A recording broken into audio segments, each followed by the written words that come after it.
Hoy miro a través de ti las calles de mi Habana.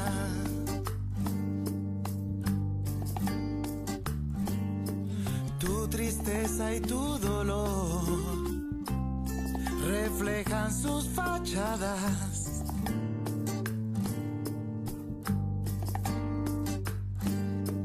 Es tu alma en soledad, la voz de esta nación cansada.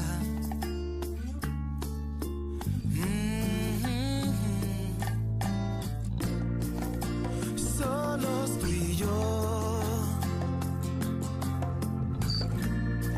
en la ciudad dormida.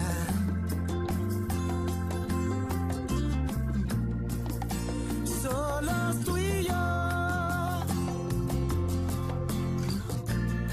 besando las heridas. Ay, Habana. ¿Qué tal? Estamos en el parque de Guanabo, muy cerca de La Habana, Cuba, y estamos con un invitado hoy muy especial, Pedro Juan Gutiérrez, conocido en Colombia sobre todo por un libro que se viene leyendo hace ya bastante tiempo, que es la trilogía sucia de La Habana. Un libro que en su momento pues despertó la curiosidad de muchos lectores en Colombia sobre una persona de la que no sabíamos mucho, pero que de alguna manera nos cautivó. Pedro Juan, muchas gracias por atendernos. Gracias a ustedes por estar aquí. Pedro Juan, la pregunta obligatoria y que estarás, me imagino, cansado de que te la hagan, pero te la tengo que hacer nuevamente, es, bueno, ¿qué se siente tener un libro tan popular? Digamos, yo creo que se van a cumplir 20 años de la primera edición de la trilogía sucia de La Habana y que sin embargo seas tan conocido por este libro en todo lado, menos en tu casa, menos en Cuba. Bueno, aquí se han publicado unos cuantos de mis libros ya. Primero me costó mucho trabajo cuando salió Trilogía Sucia de La Habana en 1998. Pasé unos años muy difíciles, fue realmente complicado para mí. Pero yo persistí aquí, no me fui de Cuba, me mantuve aquí escribiendo y ya voy por 23 títulos. Es decir, que después de Trilogía Sucia de La Habana, otros 22 libros entre poesía y narrativa y se han ido publicando en todas partes. Trilogía Sucia está publicado en unos 23 idiomas diferentes, en más de 80 países se ha distribuido.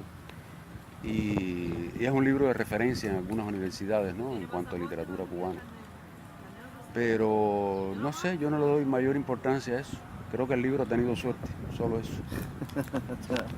Y es también un lugar común hoy día compararlo, digo, es un lugar común, algo muy gastado, compararlo con Bukowski, compararlo con Miller, más o menos, bueno, en otro contexto. ¿Tú cómo ves esas comparaciones que a veces son como muy de crítico literario y esto? No, ni siquiera de crítico literario, en realidad fue una etiqueta comercial que me endosaron en Anagrama.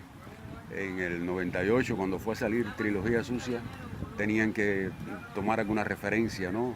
Bueno, ¿a quién se parece este escritor joven? Yo no estaba joven, yo tenía 48 años, pero publicaba internacionalmente por primera vez. Y bueno, pues nada, se parece a Bukowski, se parece a Henry Miller, pero yo no tengo nada que ver con eso realmente, ¿no? Me parece que mi literatura no tiene nada que ver, se desmarca mucho de Bukowski y de Henry Miller. Ya, perfecto. En las entrevistas que tú has dado también llama la atención que tú siempre hablas de que te tomó muchos años encontrar este estilo, Sí.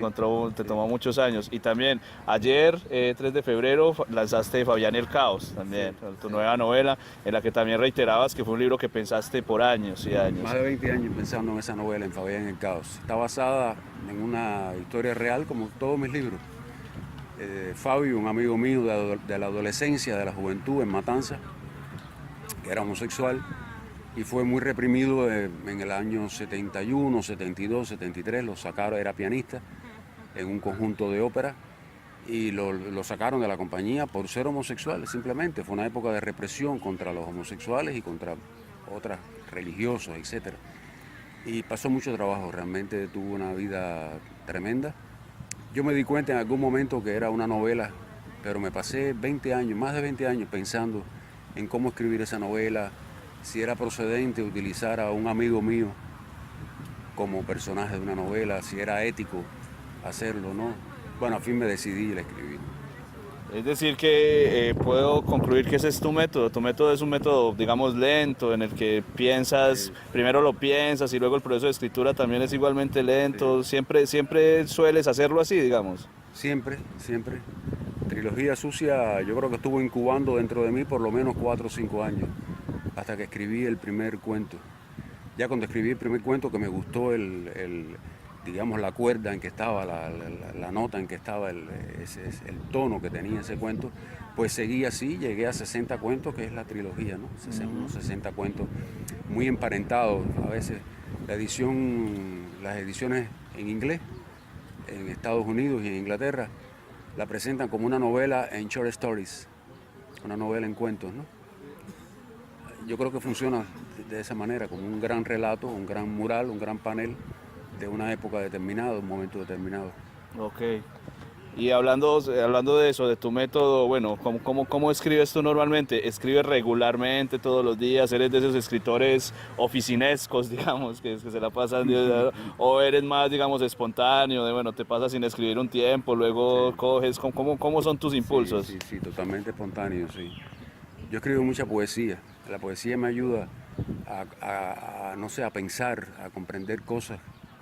Y la poesía para mí es muy importante. Ahora estoy escribiendo, terminé una novela, es decir, terminé la primera versión de una novela, que todavía le falta un poco de trabajo, pero estoy separando ahora unos meses para tomar distancia de lo que escribí ya, ¿no? De unas 200 páginas. Y entonces estoy escribiendo poesía, pero porque sale. Es decir, no porque yo me lo planteo, sino porque sale. Tengo un diario también, que escribo mucho en el diario. A lo largo del día voy escribiendo diferentes apuntes, diferentes notas. El diario es para mí totalmente, ¿no? No pretendo nada. ¿No lo piensas publicar nunca? No, en absoluto. Pero la poesía sí me ayuda mucho a pensar. Y escribir una novela me lleva años y años de reflexión, de pensamiento, o de yo no sé de qué. Quizás de haraganería, porque nunca sé cómo escribir la novela, no sé cómo empezar y le tengo miedo. Porque sé que cuando empiece tengo que seguir por lo menos 200 páginas más allá, 3 o 4 meses, 5 meses, llevando una doble vida. Y la verdad es que cada novela que emprendo me da miedo. Y me lleva un tiempo rebasar ese miedo, adquirir fuerza, quizás conocimiento de lo que voy a hacer y entonces empezar a escribirlo. Ya, perfecto. Un poquito el método, bueno, lo llamamos en Latinoamérica el método Netti, un poco, digo, escribir ahí sosegadamente, en frío, dejar que las cosas se enfríen, porque a algunos les gusta es escribir en caliente, ¿no? A algunos les gusta es que la cosa recién te pasa algo, inmediatamente vas a destilar de tinta. A mí eso no me da resultado. Yo necesito sedimentar lo que pasa y olvidarlo. Un hecho importante en mi vida, que yo me entero que sucede en mi vida realmente, me gusta olvidarlo. Y con el tiempo ya veremos si es una novela o no. Ya, perfecto. Ahora también lo hablábamos antes de iniciar la grabación de escritores populares hoy día de aquí de La Habana, ¿cierto? Hablábamos, bueno, de Padura, que parece ser también un tipo ya demasiado popular en Latinoamérica. Sí. Tú, aunque tienes una popularidad también muy grande, sobre todo con este libro, repito, pareciera que estás también como en la antítesis de Padura, porque no sales mucho. No, siempre digo que no a las invitaciones que me hacen a ferias, a festivales. Acepto muy pocas invitaciones. Y no me gusta. ¿Tiene que ver con tu forma de ser? Que no me gusta, es mi forma de ser. Me molesta un poco tanta gente y tanto periodista y tanta cosa, ¿no? Ahora estuve en un festival en Montevideo, en Uruguay, que acepté, no sé ni cómo, y estuve allí 3 o 4 días y realmente me agota. Yo creo en el escritor invisible. Creo que lo mejor que hace un escritor es no estar exhibiéndose tanto y dejar que sus libros se publiquen, ¿no? Los libros sí tienen que estar en las librerías, pero el escritor no. Mira, por ejemplo, yo aquí en Cuba, que no tengo prensa, aquí no salgo en los periódicos, ni en la televisión, ni por ninguna parte, ¿no? Se publican mis libros, se están publicando últimamente, en los últimos años y ya, pero nadie me conoce, entonces esto es perfecto. Yo vengo aquí a la playa, me pongo a nadar ahí y nadie viene para arriba de mí. Oiga, usted es Pedro Juan, pues me dejan tranquilo, ¿no? Y yo eso lo valoro mucho, la verdad, y lo agradezco. Ya. Ayer, por ejemplo, en el lanzamiento hubo muchísima gente, fue la locura también, los libros se agotaron, entonces ¿cómo te tomaste eso? Me imagino que te fatigó también. Sí, tuve que firmar todos los libros, pero bueno, eso forma parte de la parafernalia, ¿no? Claro que sí. Y con esto que dices del escritor invisible me parece interesante, del escritor invisible, esto de que los libros hablen por sí solos, ¿cierto? Me imagino que... Yo ahora me estoy leyendo, por ejemplo, Berlín Alexanderplatz, que no me lo había leído. Y entonces el autor hace referencia, claro, a su momento, ¿no? En el momento en que sale el libro, que fue muy famoso, fue un bestseller. Entonces él hace referencia a preguntas que le hacen en entrevistas. Eso no es importante, lo importante es el libro que me estoy leyendo y es maravilloso, es estupendo. Pero todas esas circunstancias, bueno, pueden ser un poquito interesantes quizás, pero no demasiado, ¿no? Quiero decir, lo que queda es el libro. Bueno, quizás eso tenga que ver también con que el protagonista de la trilogía es un personaje que se llama Pedro Juan Gutiérrez y que anda por ahí pues loqueando mucho y tal vez eso genere pues esa confusión del lector, escritor, autor y no sé qué, y entonces confluyan tal vez en una persona, eso tienden a pensar ciertos lectores. Si supiera, la confusión yo mismo la genero, porque lo que me interesa es escribir de tal manera que el lector no sepa dónde hay realidad y dónde hay ficción, que esté mezclada la realidad y la ficción. Y eso creo que lo tomé de Truman Capote, de su novela Desayuno en Tiffany, donde si tú lees Desayuno en Tiffany te das cuenta que no parece literatura. Parece que él está hablando con el hombre del bar, parece que está escrita de tal manera que confunde realmente al lector. Dice, bueno, esto no es literatura exactamente, este hombre lo que está haciendo es contándome un cuento a mí solo, y no a 2 millones de lectores que se pueden haber leído el libro, o a 3 millones, ¿te das cuenta? Y yo tomé eso un poco de Truman Capote, ¿no? Esa manera de escribir confundiendo al lector entre realidad y ficción. Bueno, pero es un método entonces absolutamente deliberado. No quiere eso decir como se tiende a leer también de, bueno, es una cosa meramente autobiográfica del tipo por ahí. Es una deliberación esa confusión. Es deliberado y me está pasando la cuenta. Preguntaba entonces por esas lecturas que se le hacen también a la trilogía sucia de La Habana y estas personas que de alguna manera tratan de ver más allá de la literatura porque el tema cubano pues pasa por la inevitable política también y los que tratan de ver entonces en eso, porque dado que las historias pasan en el 94 más o menos, el periodo especial, y tú cuentas ahí bastantes anécdotas de ese periodo especial, gente que trata de ver esto también entonces como ese reflejo del antisistema, de la crisis cubana, de por qué esto no debería ir más. ¿Qué opinas de esas lecturas, digamos, metaliterarias, políticas que se hacen también de tu obra? No, nada, yo las acepto porque en realidad el escritor lo que hace es el 50% del trabajo. Es decir, yo escribo un libro, pero después cada lector aporta la otra mitad, rehace el libro a su manera. El que le interesa mucho la política, ve política. El que le interesa mucho el sexo, ve sexo. El que es antropólogo, ve antropología en el libro. Y así cada cual hace su propia lectura y hay que aceptarlo tranquilamente, ¿no? Un escritor sabe que su novela no va a ser interpretada, comprendida exactamente como él quiere que sea comprendida. Por ejemplo, en mi obra hay mucha gente que ven política y sexo. Y esa no es mi intención. Mi intención es escribir sobre todo acerca de la gente pobre, de los que no tienen voz, de la gente que tiene que sobrevivir todos los días buscando $1 o $2 para poder llegar al día siguiente. Y esa gente la hay lo mismo en La Habana que en Colombia, en algún lugar de Colombia, que en Sao Paulo, que en Río de Janeiro, que en Ciudad México, en el DF, donde quiera, ¿no? Eso es lo que me interesa a mí, el lado humano. Los marginados, digamos. Los marginados, la gente más pobre, la gente más que tiene su vida destruida por la pobreza y por la miseria, ¿no? Ya. También nos contabas que practicas el budismo, incluso. El Pedro Juan, digamos, de drogas y sexo que se pueden entender ahí, cada vez como que se distancia más del Pedro Juan de ahora, un Pedro Juan tranquilo. No, es que llegué a un momento en que estuve, no te voy a decir que a punto de morirme, pero casi. Estaba muy mal con el alcoholismo, con el tabaco, con todo esto, estaba muy mal, tuve un enfisema pulmonar muy fuerte también. Entonces tuve que reaccionar, ¿no? Digo, bueno, me muero dentro de 1 año o 2 años o vivo, y yo quiero vivir un poco más, ¿no? Tengo cosas que hacer todavía, tenía hijos todavía en edad que tenía que apoyarlos y para que siguieran adelante. En fin, entonces empecé a cambiar un poco mi estilo de vida, ¿no? ¿Y cómo te acercaste al budismo? Vino solo en algún momento en París, estaba en casa de un amigo mío cubano, estaba practicando y de esa manera vino solo a mi vida el budismo. Ya, y ahora regularmente pues estás cerca de él. Sí, lo practico diariamente, hago un poco de meditación para tratar de tranquilizarme un poco. Ah, perfecto. Pero Juan, y volviendo al tema literario, entonces fuera de las etiquetas, Miller, Bukowski, no sé qué, tus reales influencias, digamos, lo que te fue llevando o que te fue enseñando a escribir, si te preguntara por nombres, ¿quiénes se te ocurrirían? Yo te diría que las dos primeras influencias mías fueron, una, los cómics, que yo leía de niño, leía toneladas, tú te ríes, leía toneladas de cómics, de todo, el Superman, el Pato Donald, todo.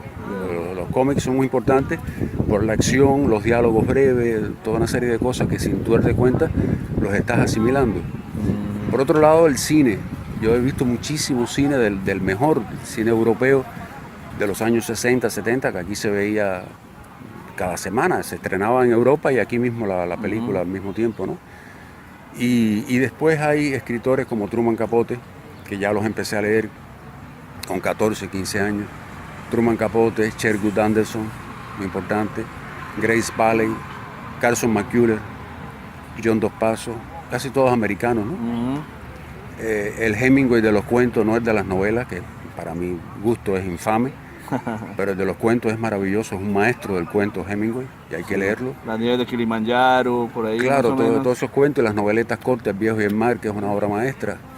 Bueno, pues sobre todo estos narradores norteamericanos son muy importantes, que sí aprendo de ellos, aprendo realmente. Ya. Hay otros escritores que me gustan, pero solo para leerlos, ¿no? Alejo Carpentier, o Lezama Lima, o Eliseo Diego, no sé.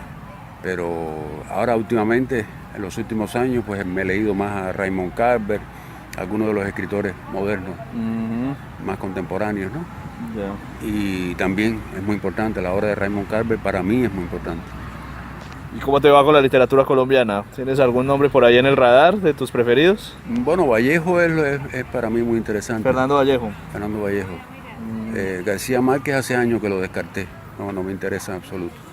Me interesó mucho en un momento determinado, pero ya lo agoté muy rápido, se agotó muy rápido solito y no me interesa. Ya. Fernando Vallejo entonces de las novelas, del Río del Tiempo. Sí, he leído 4 o 5 libros de Vallejo que creo que son muy importantes, ¿no? Interesantes. Ok.